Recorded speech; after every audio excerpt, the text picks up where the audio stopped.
विद्यार्थी मित्रांनो, आज आपण मॅट्रिक्सच्या संकल्पनेविषयी अभ्यास करूया. So what is matrix actually?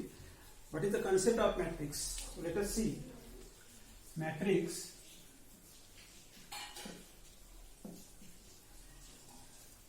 we know that linear equation in one variable. आपल्याला हे माहित आहे की linear equation in one variable कसं असते ते, that is ax is equal to b. आपण याचे एक्झाम्पल घेऊया. Example 2x is equal to 5 suppose. Okay. Now listen, in this equation variable is x and coefficient of the variable is 2. Okay.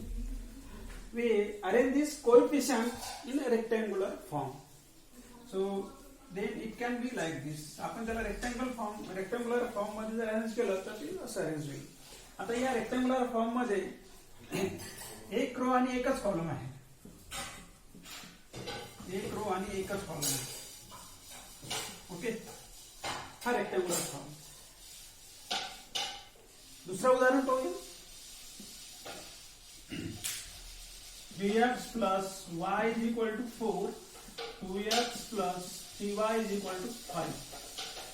So these are two linear equations in two variables. हे दोन linear equation दोन variable मध्ये आहे. यांचे coefficient व्हेरिएबलचे कोएफिशियंट्स हे आपण rectangular form मध्ये लिहूया. यांचे सुद्धा तर इथे व्हेरिएबल्स आहेत x and y आणि याचे कोएफिशियंट्स हे जे आहेत हे आहेत x चे कोएफिशियंट 3 2 and y चे कोएफिशियंट 1 3. जिथे कोएफिशियंट दिलेला नाही तिथे 1 आहे, काय लक्षात घ्या. तर आपल्याला असा टेबल मिळतो व्हेरिएबल आणि कोएफिशियंटचा. आपण हे कोएफिशियंट रेक्टँग्युलर फॉर्म मध्ये जर लिहिले तर ते या पद्धतीने आपल्याला लिहिता येतील. या अरेंजमेंट मध्ये इथे दोन रो आणि दोन कॉलम आपल्याला मिळतात. First row, second row, first column आणि सेकंड कॉलम. ओके, या पद्धतीने आपण वेगवेगळे अरेंजमेंट्स बनवू शकतो. आणखी एक उदाहरण पाहूया.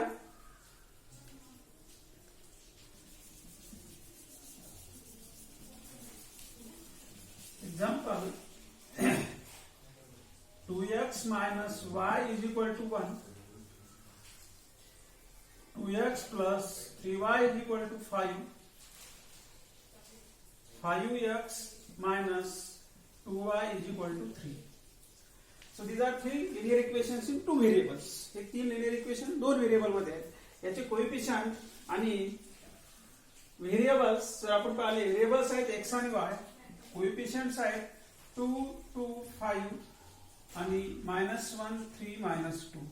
यांची जर आपण रेक्टँग्युलर अरेंजमेंट घेतली तर ती येते 2 -1 2 3 and 5 -2. इथे तीन रो आहेत 1 2 3 आणि तीन कॉलम आहेत 2 कॉलम्स आहेत 1 आणि 2. ओके, तर ह्या अरेंजमेंट मध्ये आपल्याला काय लक्षात आलं तर जे लिनियर इक्वेशन्स आहेत त्यांच्या कोएफिशियंट्सची आपल्याला एक विशिष्ट अरेंजमेंट आपल्याला करता येते.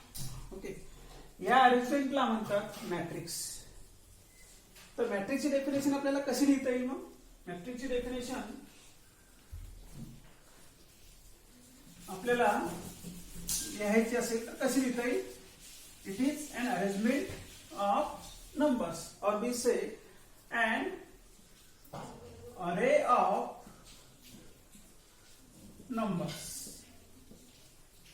is called a matrix. नंबरची अरेंजमेंट, विशिष्ट नंबरची रेक्टँग्युलर अरेंजमेंट, त्याला म्हणायचं आहे मॅट्रिक्स. यामध्ये काय काय आहे? मग यामध्ये there are some rows and some columns. काही रोज आहेत आणि काही कॉलम्स आहेत. ओके, आपण समजा m रोज घेऊया. Say m rows and n columns. m rows आणि n कॉलम्स आहेत असं आपण गृहीत धरूया. तर या m रोज आणि n कॉलम्स वरून या मॅट्रिक्सची ऑर्डर आपल्याला काढता येते. Order of matrix. Order of matrix कशी लिहायची मग? ऑर्डर ऑफ मॅट्रिक्स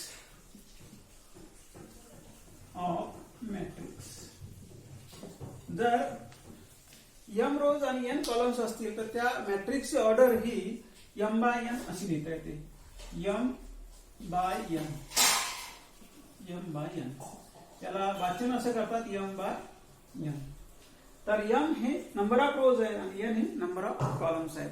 या सिक्वेन्स मध्येच आपल्याला ते ऑर्डर लिहावं लागते. एक्झाम्पल जर घेतलं आपण तर हा जो मॅट्रिक्स आहे -1 2 3 5 4 7 तर या मॅट्रिक्स मध्ये किती रोज आहेत? Number of rows is equal to 3 and number of columns is equal to 2. Therefore, order of matrix is 3 by 2. Okay. तर या पद्धतीने आपल्याला या मॅट्रिक्सची ऑर्डर लिहिता येते. ओके, म्हणजे एक सिस्टीम ऑफ लिनियर इक्वेशन्स आपण घेतले, त्याचे कोएफिशियंट्स व्हेरिएबलचे कोएफिशियंट घेऊन एक अरेंजमेंट केली, त्याला मॅट्रिक्स म्हटलेलं आहे. आता या मॅट्रिक्स मध्ये काय काय आहे हे आपण सविस्तर पाहणार आहे. त्यामध्ये आपल्याला रोज आणि कॉलम्स मिळाले, त्यावरून आपल्याला ऑर्डर ऑफ मॅट्रिक्स काढता आलं. आता हा मॅट्रिक्स जो आहे प्रत्येक वेळी एवढा मॅट्रिक्स लिहायचं थोडंसं कॉम्प्लिकेटेड आहे, त्यामुळे याला आपण वेगळ्या नोटेशन्स लिहू शकतो. We denote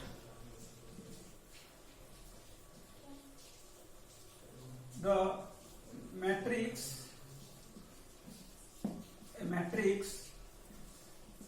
bye capital letter A, B, C or X, Y, Z etc.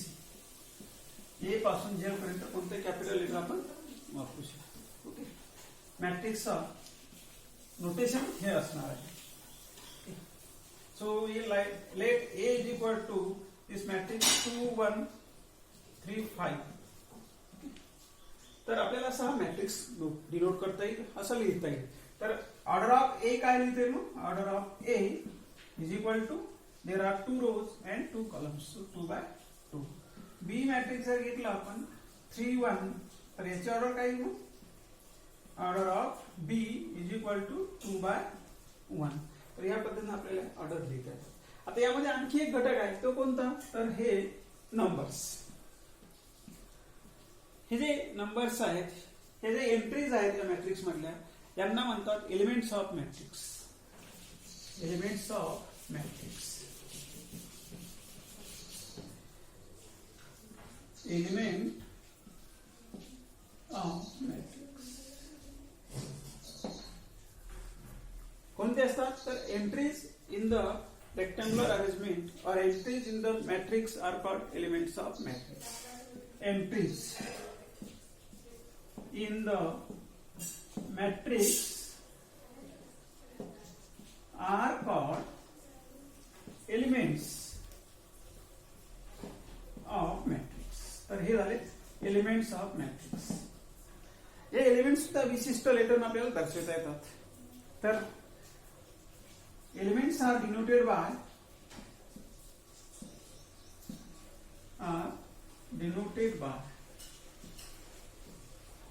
हे कोणते आहे ना? तर या लेटरनं ए आय चे, ए स्मॉल ए आणि त्याला सफिक्स सुपरस्क्रिप्ट सबस्क्रिप्ट आय आणि जे, आय फर्स्ट आणि j second.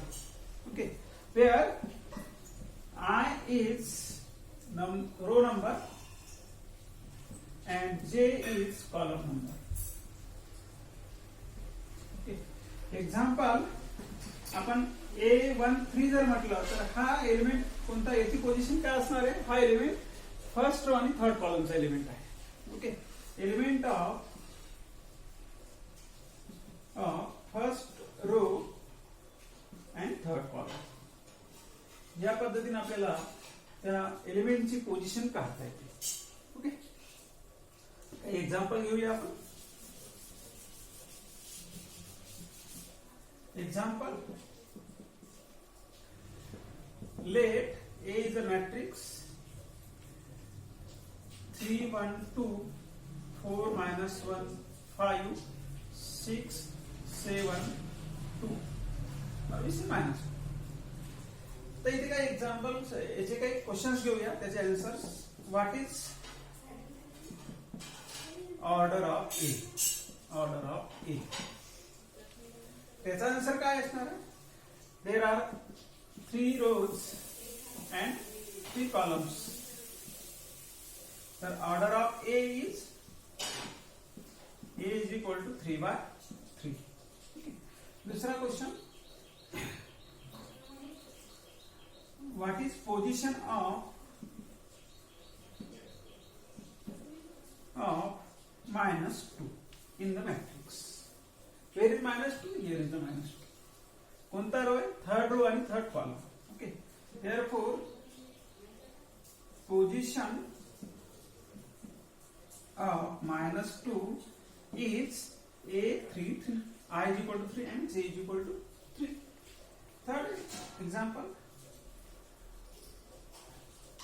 a 3, 2 is equal to what?